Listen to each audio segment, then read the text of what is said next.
Новые данные, появившиеся после крушения турецкого самолета Си-130 «Херкулес» на востоке Грузии, продолжают формировать более ясную, но все еще не полную картину трагедии. По информации турецких СМИ, специалисты установили, что первой от самолета отделилась хвостовая часть. Именно этот факт стал ключевым элементом реконструкции последовательности событий. При осмотре обломков не обнаружено признаков внешнего воздействия на фюзеляж, что усиливает внимание следствия к техническому состоянию воздушного судна и возможному разрушению конструкции в воздухе. Расшифровка бортовых самописцев, доставленных в Анкару, уже началась, а схема разброса обломков рассматривается как важнейшая подсказка для установления точной причины аварии. Грузинские власти сообщили, что все элементы самолета, представляющие интерес для расследования, обнаружены, так же, как и останки всех 20 военнослужащих, находившихся на борту. В операции участвовали более 1000 спасателей и экспертов из Грузии и Турции. На данный момент подтверждено, что самолет перевозил около 6 тонн комплектующих. Речь шла о техническом обеспечении 6 турецких истребителей F-16, находившихся в Азербайджане по случаю мероприятий, приуроченных к Дню Победы. Боеприпасов или взрывчатых веществ на борту не было. Министерство обороны Турции, реагируя на инцидент, временно приостановило полеты всех Си-130, объяснив это мерой предосторожности. В ведомстве подчеркнули, что обслуживание самолетов этого типа проводится регулярно, а сам разбившийся борт прошел плановое техническое обслуживание с сентября по октябрь 2025 года. При этом факт того, что самолет эксплуатировался с 1968 года, вызвал оживленные дискуссии в турецком обществе. Многие комментаторы обращают внимание на контраст между возрастом этой техники и заявлениями Анкары о модернизации авиации и разработке новых самолетов. Тем временем тела всех погибших были доставлены в Турцию, что стало важным этапом в процедуре идентификации и последующих военных церемоний. Однако трагедия приобрела и политический оттенок, поскольку в ряде турецких медиа и дискуссий в социальных сетях появились предположения, не основанные на официальных данных и не подтвержденные следствием. На фоне дискуссий вокруг катастрофы в турецком медиапространстве усилилось обсуждение восприятия Армении как угрозы со стороны части турецкого общества. Один из турецких генералов, генерал-лейтенант в отставке Эрдоган Каракуш, в эфире турецкого новостного YouTube-канала высказал свое личное мнение, предположив возможную причастность сторонних сил. Это заявление не подтверждено следствием и отражает исключительно позицию самого спикера. Он предположил возможность причастности сторонних сил, в том числе армянских так называемых радикалов. Подобные заявления вызвали в регионе резонанс, особенно учитывая отсутствие каких-либо фактов, подтверждающих такие версии. Следственные органы Турции и Грузии продолжают работать исключительно в рамках официальных версий. Техническая неисправность, конструкционное разрушение, погодные условия, человеческий фактор и другие стандартные направления анализа.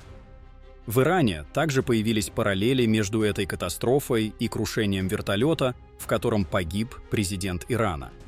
Некоторые политические комментаторы, в том числе бывший депутат Гюльтекин Гаджибейли, высказали личные предположения о возможных политических контекстах, сопутствующих обеим трагедиям. Подобные мнения не имеют подтверждения и отражают исключительно субъективный взгляд отдельных авторов. Официальные структуры Ирана, Турции и Грузии таких версий не рассматривают и продолжают придерживаться официальных направлений расследования. Отметим, что на этом фоне бывший дипломат, экс-министр иностранных дел Нагорно-Карабахской республики и востоковед Карен Мирзоян подчеркнул, что в турецком обществе многие продолжают воспринимать Армению как одну из основных внешних угроз безопасности. Среди других ключевых внешних угроз в Турции также называют США и Израиль. По его мнению, такое восприятие формируется главным образом активной пропагандистской деятельностью Азербайджана внутри Турции, где на информационные кампании тратятся значительные ресурсы. Вместе с тем, эксперт подчеркивает, что сама Армения объективно не обладает возможностями, позволяющими оказывать влияние на безопасность Турции, и что подобная риторика отражает скорее политический фон, чем реальную угрозу. Дипломат отметил, что такое восприятие подтверждается результатами соцопросов, периодически проводимых Стамбульским университетом Кадир-Хас. Он назвал его достаточно парадоксальным, учитывая реальный потенциал Армении.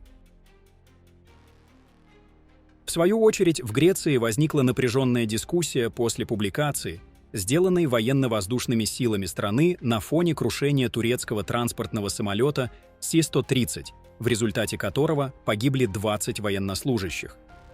Греческие ВВС разместили изображение самолета Си-130 под заголовком «Фото дня», что в Турции восприняли как неуместный и чувствительный шаг, сделанный в дни траура. Министерство иностранных дел Турции выразило официальное недовольство, отметив, что подобные публикации могут быть неправильно поняты в период национальной трагедии, и направило Афинам дипломатическую ноту.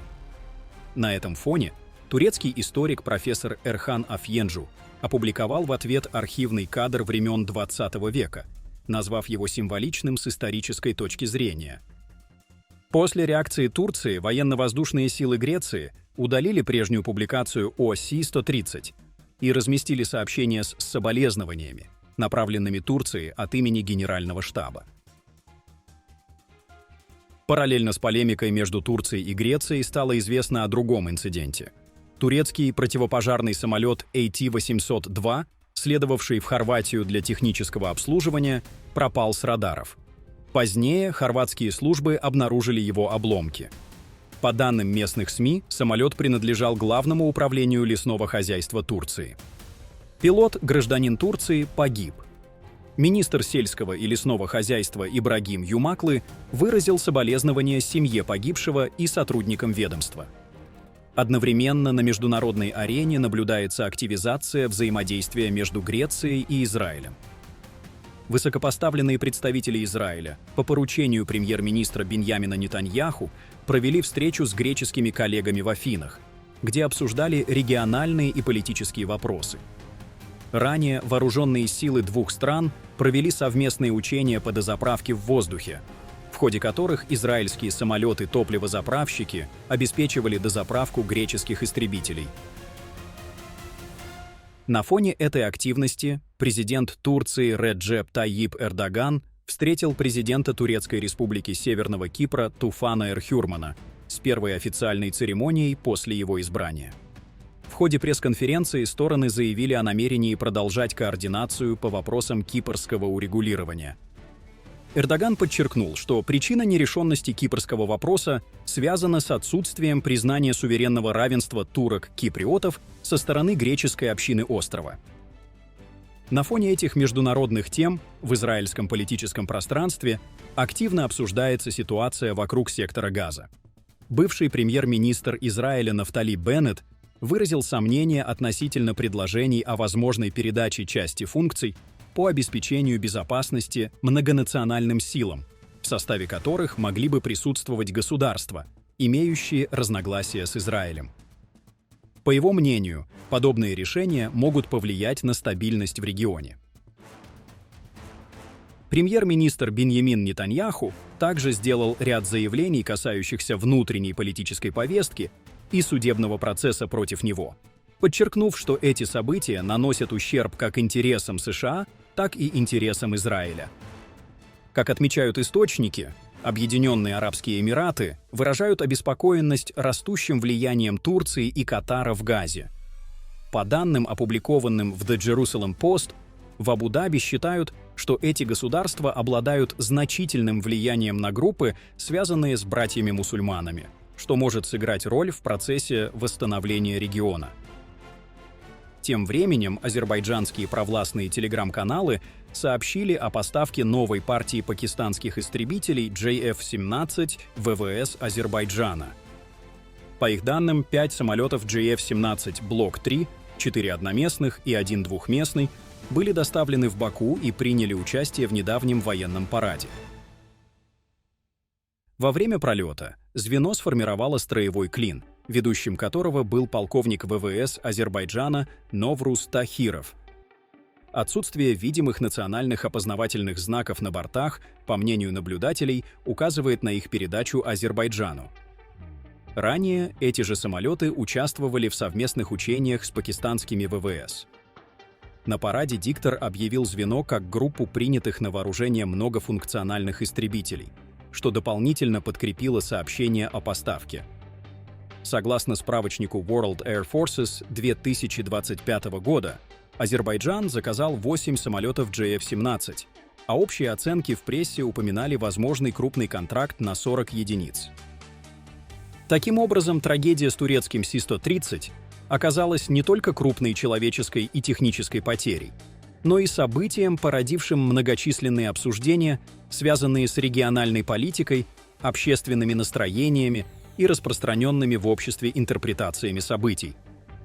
Несмотря на появление громких заявлений и эмоциональных комментариев, официальное расследование продолжает придерживаться исключительно профессионального подхода, и выводы будут сделаны только после завершения анализа всех данных. В условиях высокой чувствительности, темы и взаимосвязанности региональных политических процессов крайне важно сохранять взвешенность и опираться на подтвержденную информацию, ожидая официальных результатов расследования. Пишите свое мнение в комментариях и подписывайтесь на наш канал, чтобы вместе с нами следить за событиями в мире, на Ближнем Востоке и в Южном Кавказе.